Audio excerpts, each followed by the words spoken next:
Okay, guys, so last week we ended on verse 26. 26 was, if you remember, the first precautionary verse where Krishna had warned us not to be overzealous about bringing about change. That change was something that has to be done slowly but steadily. If it happens too suddenly, it will create a problem. Okay, so we come on to verse 27 now. Now, in verse 27, Krishna says that all the actions are performed because of the gunas of Prakriti, but by those people whose mind is deluded by I, me, myself, I am the doer. He explains that for a person who is ignorant, who does not understand, that person believes he is the doer. He is into a I, me, myself attitude. This ignorance leads to desires, desires to thoughts, thoughts coupled with the gunas, which are we've discussed them before, sattvic, rajasic, or tamasic, result in action. So, depending on the guna, whatever thoughts have been created, that kind of action will be created.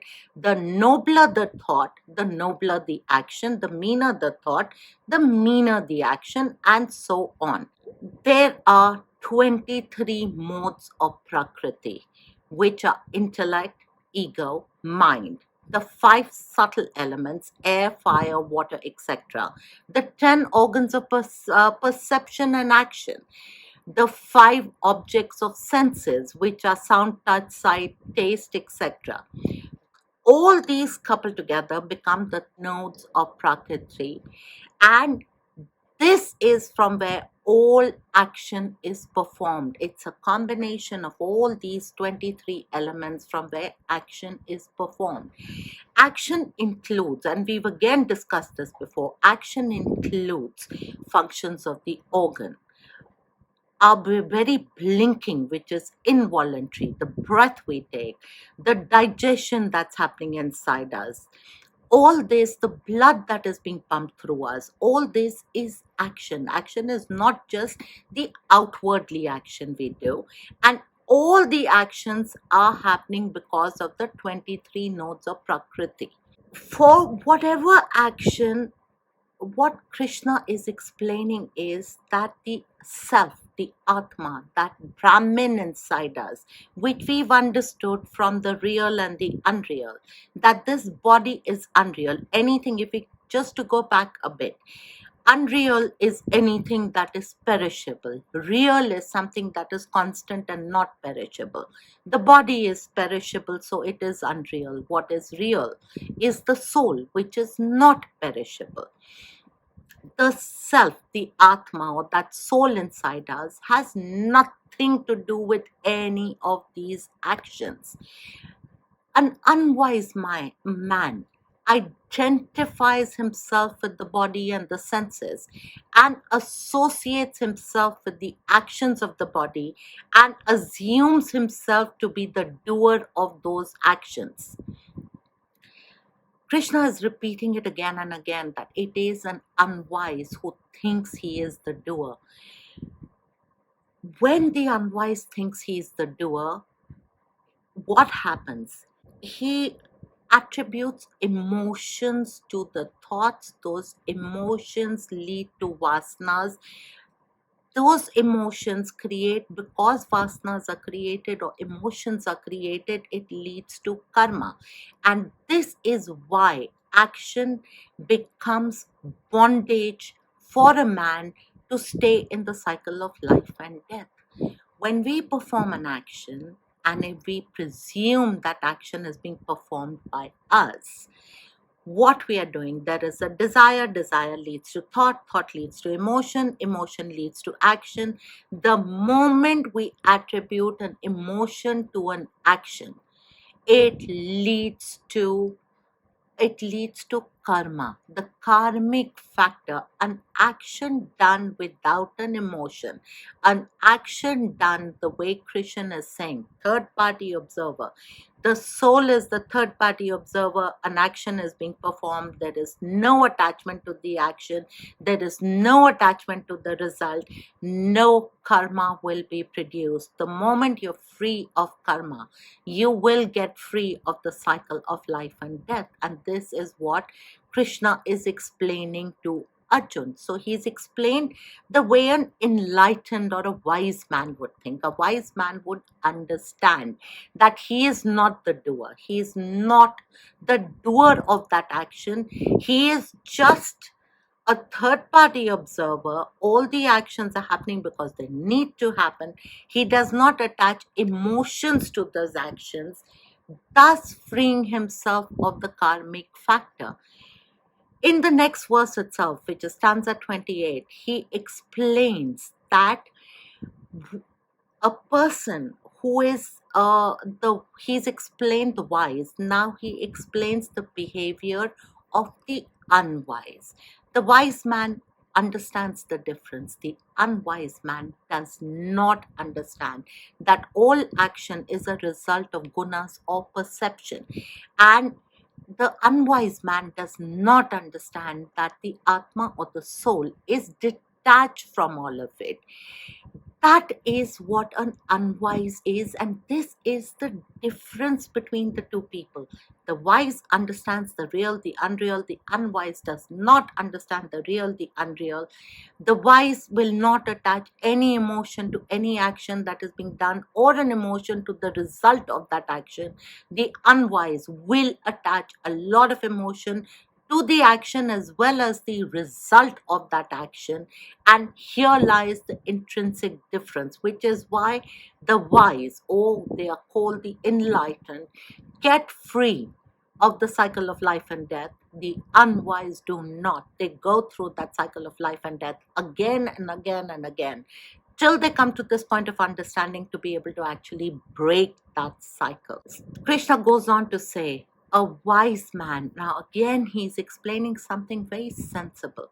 He says a wise man should not disturb the beliefs of an ignorant man, because an ignorant man who does not understand duality, who does not understand the real unreal, who does not understand Gyan Yoga or Karam Yoga, will come to a standstill the way Arjun came to a standstill. If we remember, right at the start of chapter 3, the first question Arjun had asked Krishna was, you've counseled the path of knowledge, you've counseled the path of Karam, I don't know which way to go. I think if I go the path of knowledge, I don't have to do an action.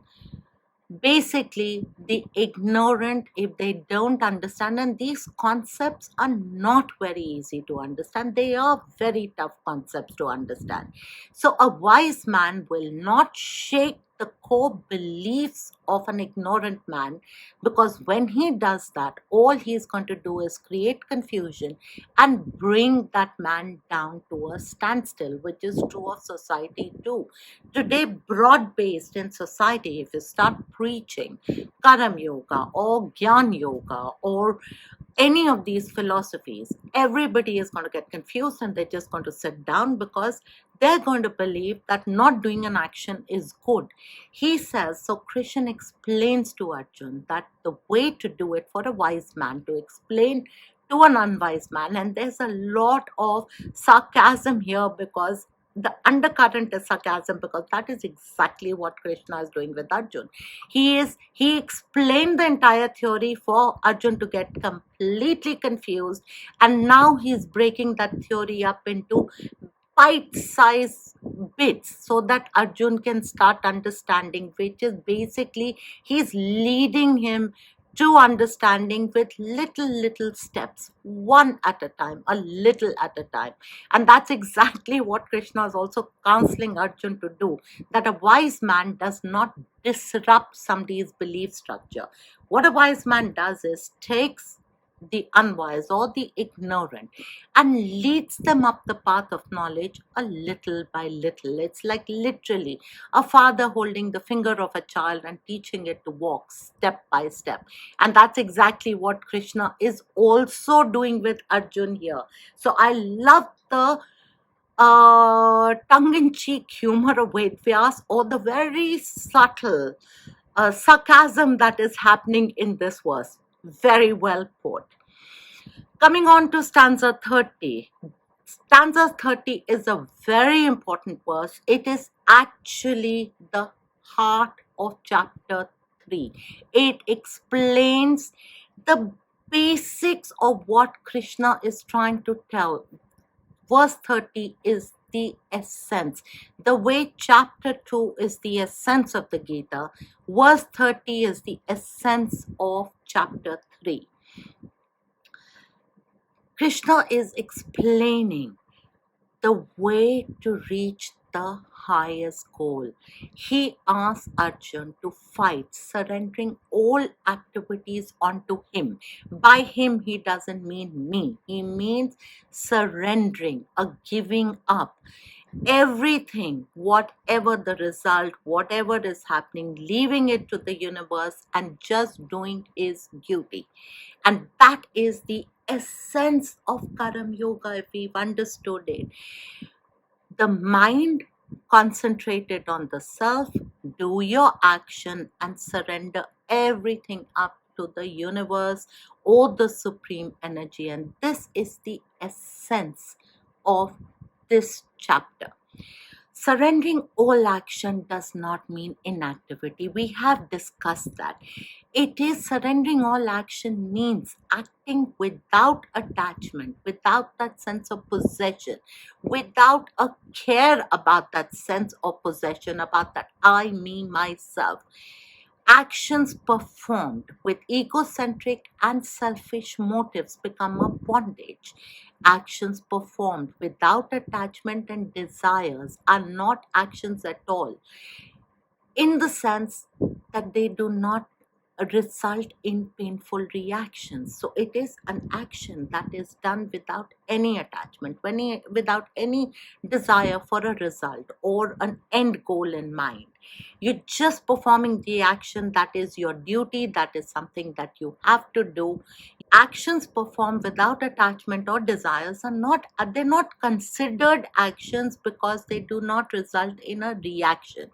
Mostly reactions can be painful. So this is what Krishna is trying to explain to Arjun. This is the essence of Karam Yoga, that perform an action without an emotion, without a worry about the results, without being goal oriented. Just do your duty. And when we perform an action without attachment or desire, the action is correct. It doesn't become a reaction. When we do an action with a result in mind, with a goal in mind, it actually becomes a reaction. And we have discussed this time and time again, that reactions are always incorrect. So he's saying purity of mind. He says, Krishna further says, purification of motives is only possible when the mind is made to concentrate on the self, when the mind is made to concentrate on the greater good, when the mind is made to concentrate on the universe. Being that is the only time that you are able to work with purification of mind, actions, and the motives become correct. Any action performed with such a mind cannot be classified as an ordinary action. This will then become, it will be an action which you're doing in tandem for the greater good, in tandem with the universe. He says action without longing, ego, mental disturbance, any action which happens, which is ego based, which is egocentric, it happens because of some past memories. There are memories, we all know that all these senses, sense organs, the senses, everything is constantly inputting us with data. When that data hits the mind looks at the data, analyzes it with past memories, and an action happens. When an action happens that way, it is egocentric because it is acting on past memories or anxieties about the future. Very importantly, what Krishna is trying to say is live in the perfect present. Do not allow the inputting that is happening to evoke past memories or to create an anxiety about the future. Live in the here and now. Live in the perfect present. So, irrespective of what data is being inputted, just act correctly. Act the way you are supposed to act. Act the way you are needed to act. The way you are meant to for the correct performance of your duty. You know, there's a beautiful phrase in the Bible, thy will be done. Basically saying the will of the God or the supreme energy or the universe will be done. This should be the attitude of all the work we undertake, all the work we take on. We need to relate to we need to relate to being a part of the cosmos and forget our individual identity. Forget the I, me, myself. Work for the greater good, not personal gain. If you remember, in this chapter earlier on, Krishna has talked about yagna, the spirit of sacrifice. Even in the Gita, when we started the Gita, remember Krishna tells Arjun, identify with the cause, forget about yourself. Identifying with the cause was becoming a part of the war that was the good, was the war waged against evil. Arjun had to become a part of that. Arjun came to a standstill because he couldn't relate to the greater cause. He was stuck in the I, me, myself. Also, when Ved Vyasa is explaining the concept of yagna, he is explaining that the universe itself was created in the spirit of self-sacrifice. It was created in the principle of interdependence. In this verse, Krishna is explaining to Arjun why it is so important. This is why this verse is the essence of chapter 3, where he's combining karam yoga. He is combining the spirit of yagna, self-sacrifice, interdependence, cooperation. Why it is so important to bring all these factors together when we amalgamate correct action. Let's start with it. Zero ego. Zero ego means we are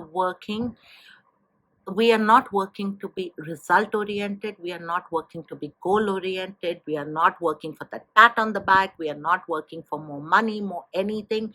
We are working for a greater cause, a greater good. We are working in the spirit of self-sacrifice, in the spirit of yagna, which is exactly how this universe was created. When we do all of this, we actually elevate ourselves. Krishna is Ved Vyasa, through Krishna, is explaining this amazing concept, saying that to better ourselves, to become free of the cycle of life and death, to become closer to that maker who made us, to become a part of this universe. It is so important for us to understand our ego, our I, me, myself, needs to be put on the side. We need to work to become a cohesive part of the larger, the grander view. The way I look at it, there is a huge jigsaw puzzle. We are one tiny piece in that puzzle. But till that tiny piece fits into the puzzle is not complete. So every piece has to fit in, has to do its job, has to do its role for that complete, beautiful jigsaw to be formed and look like a gorgeous picture.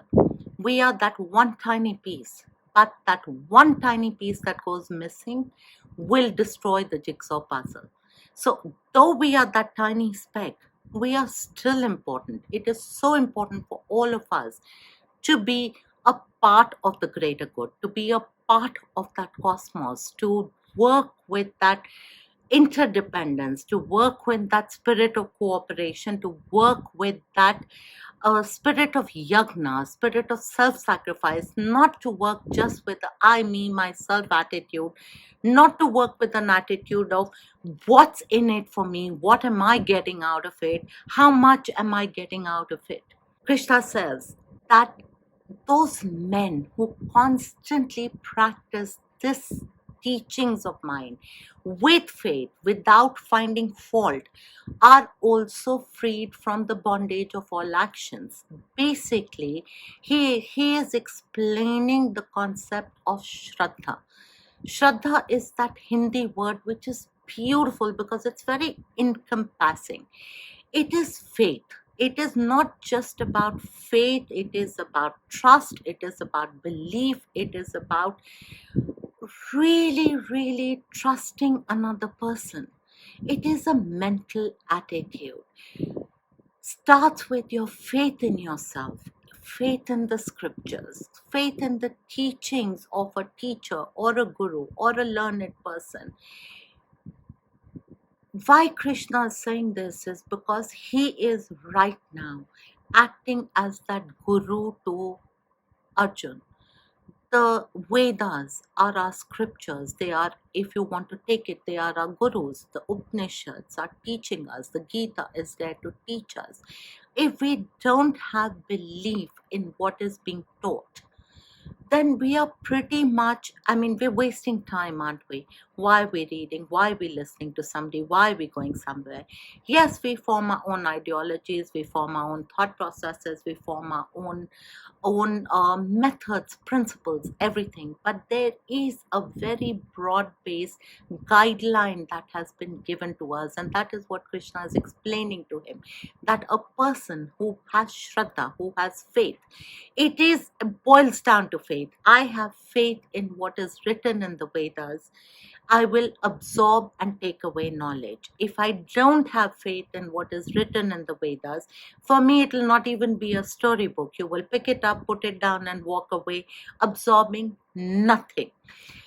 This is what Krishna says, that have faith in the scriptures, have faith in the teachings, and don't criticize all the time.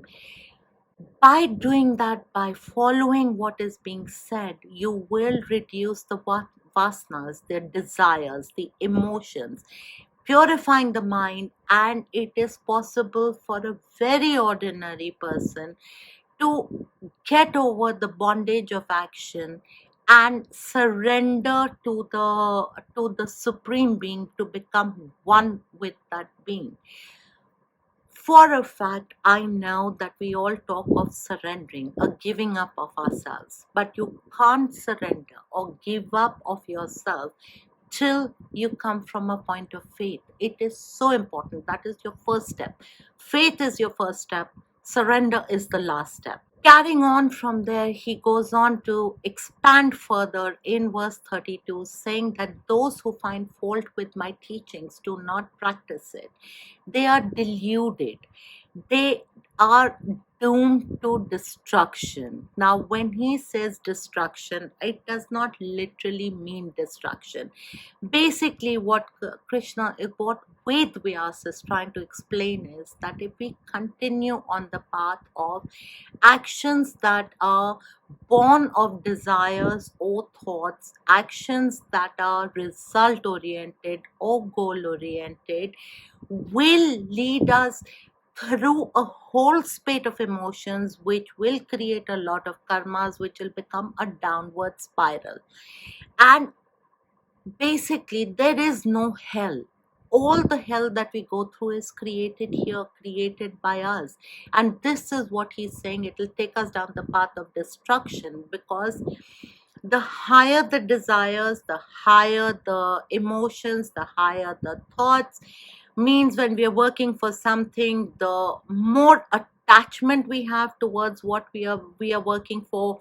If we don't get it, we get depressed, we get upset, we are not happy, we are, then you're prone to cheating, lying, etc. All kinds of negative emotions come up. On the other hand, when you're desire driven and you are working towards something, you achieve it, there is never a point of satiation. You will want the next thing. It is very simple.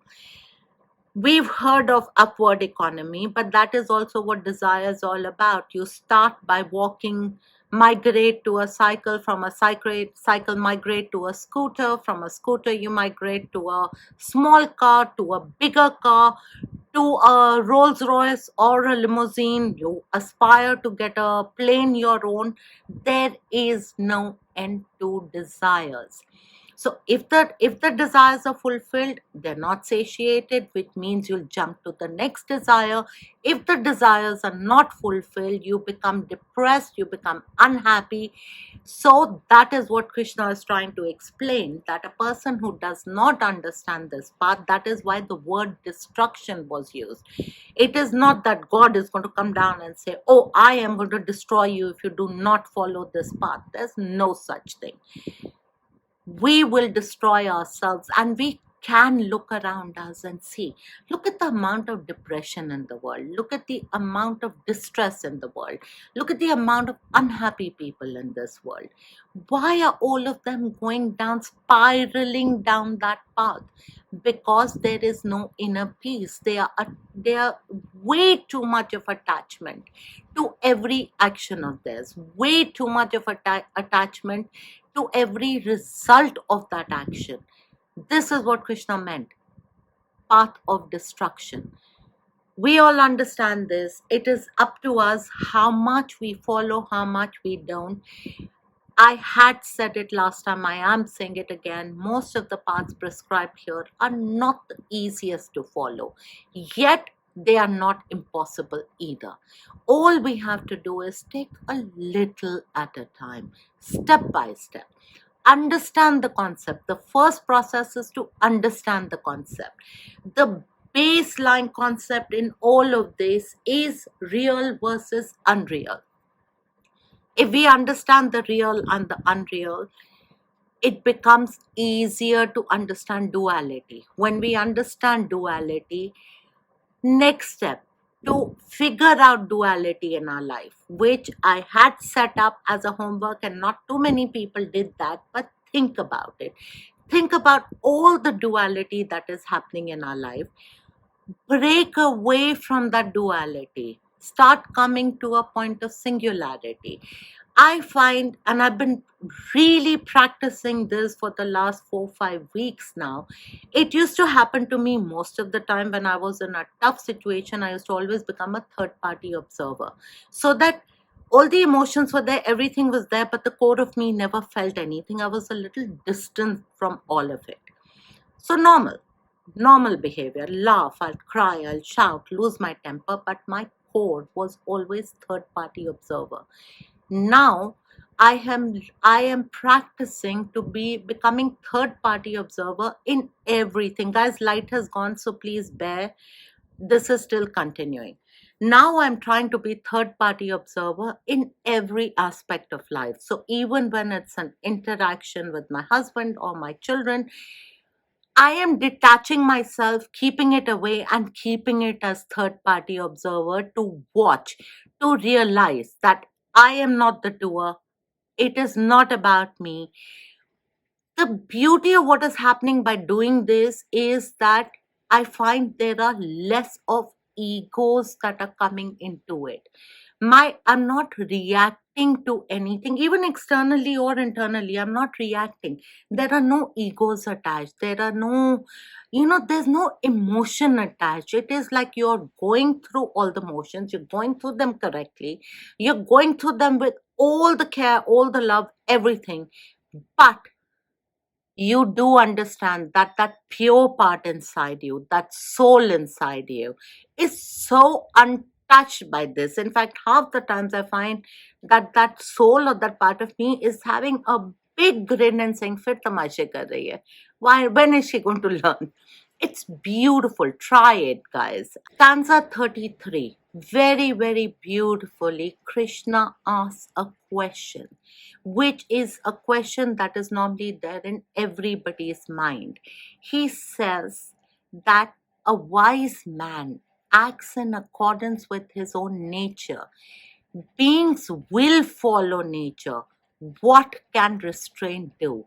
Now, this is exactly what is the question in everybody's mind, that everybody follows their nature depending on the gunas, depending on the karmic factors, depending on their basic characteristics, basic nature. Everybody is conditioned. So, how does restraint help? How are you going to be able to restrain? Krishna's asked the question that was in everybody's mind and probably preempting the question to come from Arjun. Basically, he says what he's trying to point out by the question is that we have a basic nature, we have a basic characteristics. Yes, we are going to be bound by them. Yes, a lot of our actions are going to come from there. What he's saying is that a wise person, even a wise person, will find it difficult to practice karam yoga or work in the spirit of self sacrifice as detailed in the verses before this because of his mental conditioning. Prakriti is the mental equipment with which one is born with as a result of karma, which is carried forward from our past life. This must run its course. So we have to go through our karma. We have to finish whatever karma that we carried forward. Through this question, what he's trying to say is that yes, you will go through that karmic factor, you will go through all those tendencies, but learn now. At least have correct actions in this lifetime so you don't have a further carry forward. So his question is an answer in itself. Yes, people are going to be bound by their nature, they're going to be bound by their characteristics, they're going to be bound by their gunas, they're going to be bound by the carry forward of karmas that they have from the past life. You have to go through it. There is no way of not going through it. But by learning, by evolving, by getting enlightened, at least you can stop the process in this lifetime so that there is no further carry forward to the next lifetime. Do you know, because I don't want to carry forward into my next lifetime, the people who have hurt me the most, the ones who have tried to destroy me, destroy that self in me. Do you know the first thing I did, and this I did years back, I forgave them. I let it go. I didn't forget what they did. I did keep my distance from them, but I forgave them because I do not want to carry that karma into my next lifetime. If they've been so bad in this lifetime, don't want to deal with them in another lifetime. And revenge, definitely not interested. It gets you nowhere. So, in peace, forgive them, let them go, broke the bond, no further carry forward. That is what Krishna is also trying to explain. At least now learn so that you get over that bondage. Attachment or aversion is created by the sense organs and is natural to everyone. Krishna says, he's not advising you to run away from the sense objects, but what he's advising is don't come under the sway of the sense objects. He is trying to explain, be a master of the sense object, not its victim. So if I am getting inundated with my sense organs, sending all kinds of stimuli to my mind, and at that time I am going back into past and associating it with past memories and saying, oh, I don't like this, I don't like this, I don't like this. So my actions become reactions based on the fact that I don't like this. This is what he's trying to say. Do not allow the sense organs to sway you, to make you a victim, a puppet in their hands. Learn to stay away and act, not react. A man, he says, man can, by changing his aim in life, turn the course of life from one direction to another. Avoiding likes and dislikes, he can convert his actions just by the process of doing the actions, setting the right goals, setting everything. You can change the course of your life. And here he doesn't mean it in a minuscule way of this lifetime. He's actually talking of changing the course on the soul path itself, to come on to the correct path, to move along that path, to merge back with the maker. And this I would keep saying, because the ultimate goal for any soul that is born is to be freed from the cycle of life and death, to go merge back with the maker. And that is what he is trying to do. Krishna is saying, says further, that it is better to die while doing one's duty than to perform the duty that is somebody else's very well. He is explaining the concept that we are born, we've understood this, we are born. Now, if we take Arjun as an example, Arjun is born a Kshatriya. It is his duty to fight the war. It is better that Arjun dies while fighting that war, rather than Arjun tries to become a Brahmin on the path of knowledge or Gyan, and forsakes his very basic duty that he is supposed to be doing. So this is what Krishna is further explaining to Arjun, that depending on where you're born, depending on your, your dharma, your the path that you're born to, or the duty that you're supposed to do, even if it is imperfect, but perform your duty. It is very dangerous to suppress one's personality and imitate the activities of somebody else, no matter how divine that other person's activities are, because you're only going to be imitating it. What he is rightfully explaining, Arjun was trying to act like a knowledgeable person or a very intelligent person. He was sprouting a lot of scriptures, he was sprouting a lot of gyan. But that is not Arjun's basic duty. That is not Arjun's basic dharma. His dharma is of a Kshatriya. He was born a Kshatriya. He was brought up and raised as a Kshatriya. So his duty as a Kshatriya was to fight that war. Whether he fought it well or not is irrespective, but his duty was to fight that war. If Arjun tries to imitate a Brahmin, he is only imitating, he is only aping. He is, even if imitating a Brahmin is something so, it's like spouting words of wisdom when there is no knowledge in here, it will never come out well. And this is what Krishna is saying. For the continuum of society, it is also very important that each one of us does our duty the way we are supposed to the best of our ability, whether it's good or bad, irrespective, to the best of our ability, rather than try and imitate somebody else. Even if we do a phenomenal job of imitation, it will still be an imitation, and it is not the right path.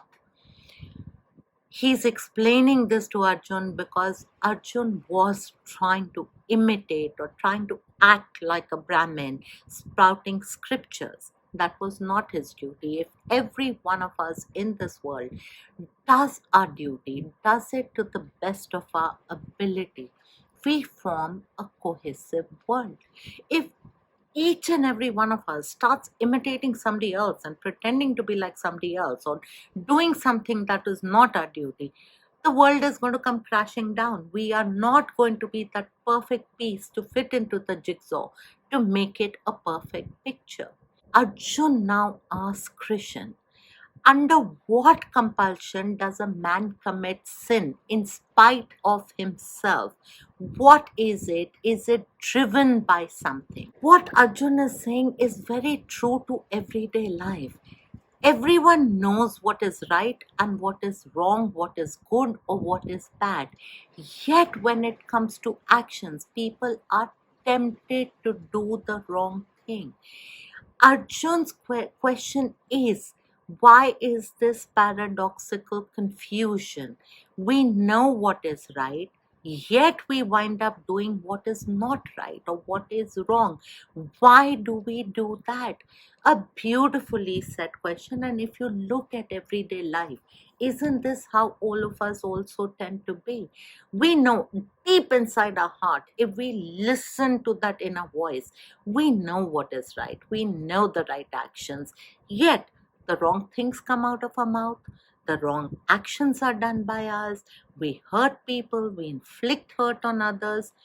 What, what makes us do it? What is this compulsion that drives us? Everybody's soul is pure. Nobody has an impure soul. That basic soul inside you is it's a being of light. It's a very pure source of energy.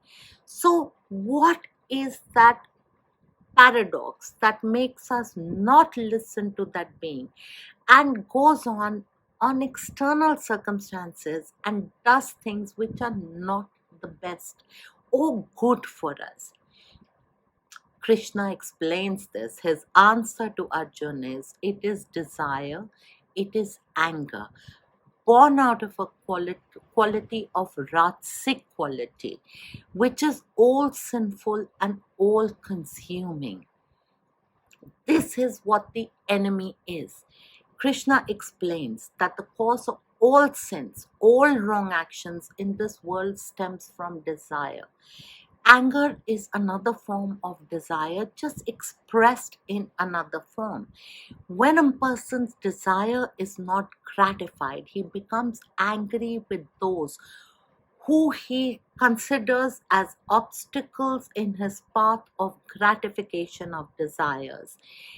When this creates a Ratsic quality in him, and it is this desire anger combination of emotions which is the root cause which makes a person compromise their higher values or their principles.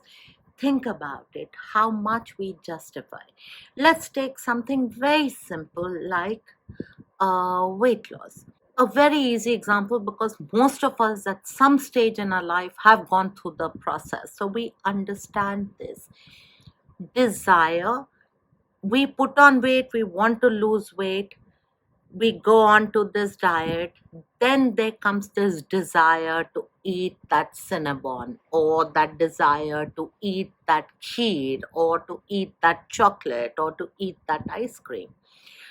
From desire comes frustration, from frustration comes anger, and then what happens? We turn around and say, to hell with this diet, I am going to eat this. Now translate this into everyday life. This is exactly what Ved Vyasa is trying to explain. Desire coupled with anger are the root cause of every action we do which is not correct. That is his answer to Arjun. And if you break it down, it is actually true. Most of the situations will be prompted by desire, fueled by anger, to result in an action which may necessarily not be the absolutely correct action.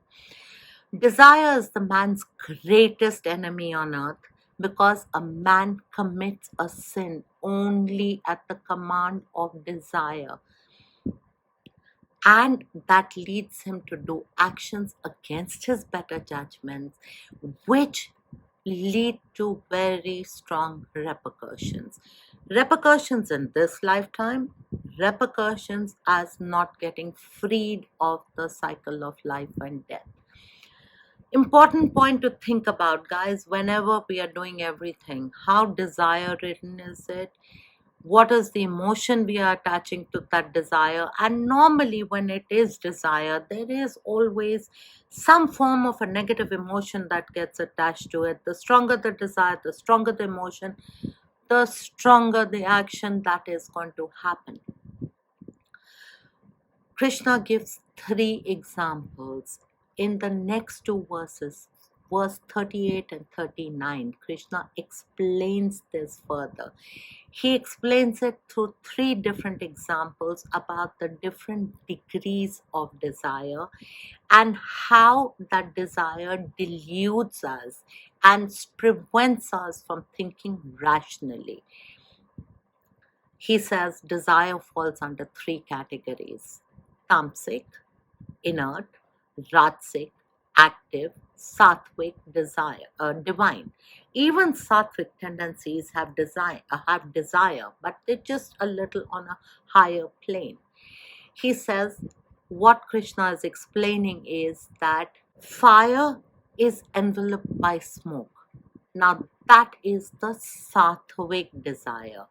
There is a fire, there is smoke, it is shrouded by smoke, but you can still see the fire, and just a slight gust of wind and the smoke will get dispersed. This is the sattvic desire. Then there is the rajasic desire, which is a mirror covered by dust. The moment a mirror is covered by dust, it completely obscures the image behind it. So you have to wipe it hard, wipe it clean to be able to see the image behind it. That is rajasic desire. And then there is an embryo in the womb, which is completely surrounded by the fluid inside, completely cocooned. This is the tamasic, when you have absolutely no ability to see beyond. And beautifully, he's explained the three levels of the desire. So the sattvic desire is like that smoke, a gust of wind, and it goes away. The rajasic desire, tougher. It's like the dust on the mirror, which takes effort to clean. The tamasic desires like that embryo in the womb which can see nothing. So it's totally cocooned. Very difficult to break away from that kind of a desire. Because a tamasic kind of desire completely shuts out everything else and only works on the very basic animal instincts. Krishna again says, desires are insatiable. They are never satisfied by achieving that object of the desire. When we achieve the object of the desire is only fueled. It becomes more, it becomes bigger, or it moves on to something else. But desire can never be satiated. The ignorant man considers desire as his friend because his senses are gratified. So he's looking at that immediate gratification, and that immediate gratification is giving him that immense, intense, short lived pleasure, and he is only working on that, and that is why he's so desire driven. The wise man knows that desire will bring nothing but suffering, because desires are only going to lead on to more desires and more desires, and ultimately, like explained before, it's a downward spiral which is just going to go down. There is no happy outcome out of this. Krishna says, Ved Vyasa says, the senses, the mind, and the intellect are said to be the seat of desires. And this is what deludes a man. He says that our senses, we know the senses, the mind, the intellect is what sends all the input in, all the stimuli in.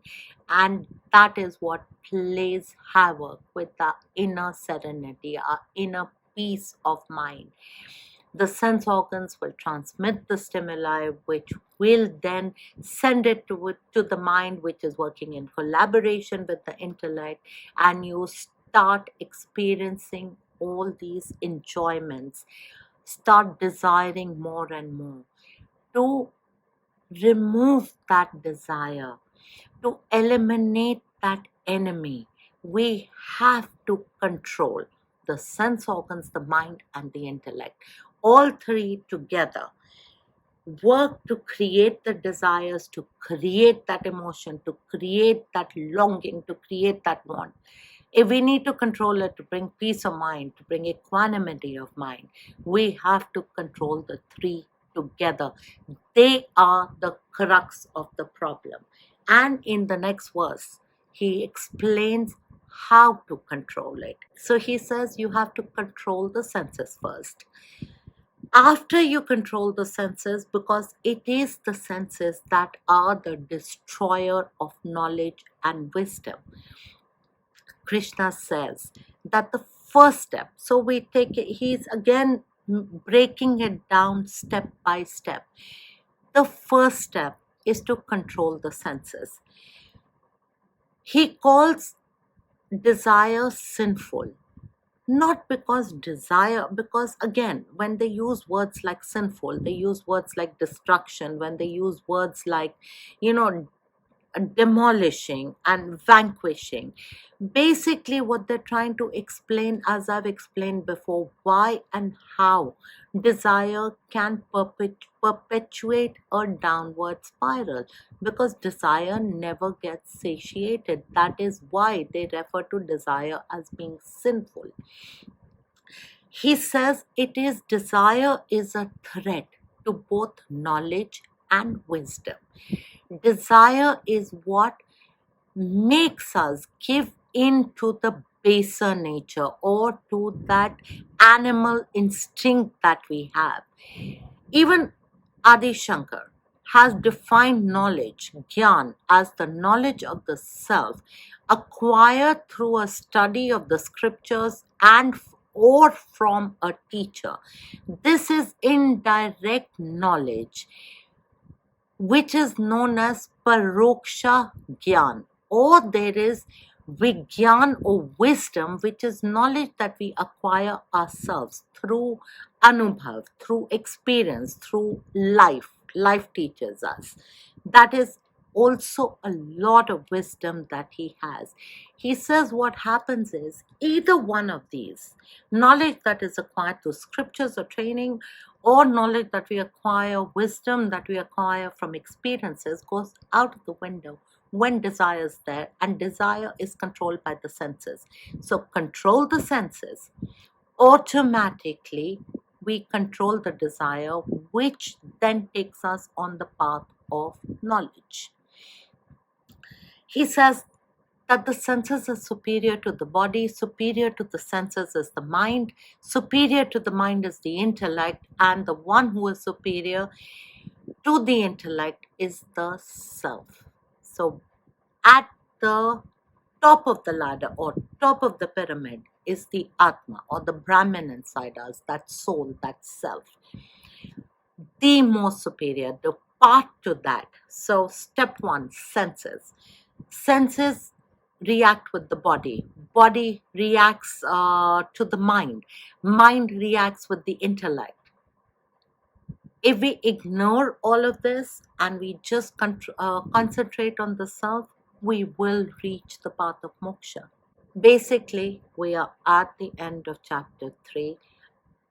In the last verse, Krishna says he is advocating meditation, a withdrawal of ego from the world, a withdrawal of ego, a withdrawal from the outer world, a withdrawal from the sense organs, concentrating on the inner world, concentrating on the self, and controlling our desires to attain a process of self-discovery.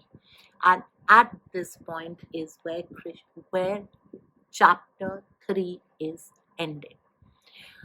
Beautifully put by him, where he has summed it up in literally in the second last verse. He has summed it up when he has said that the senses are superior to the body, the mind is superior to the senses, the intellect is superior to the mind, and at the topmost rung of the ladder or the top of the pyramid is the self or the Atma.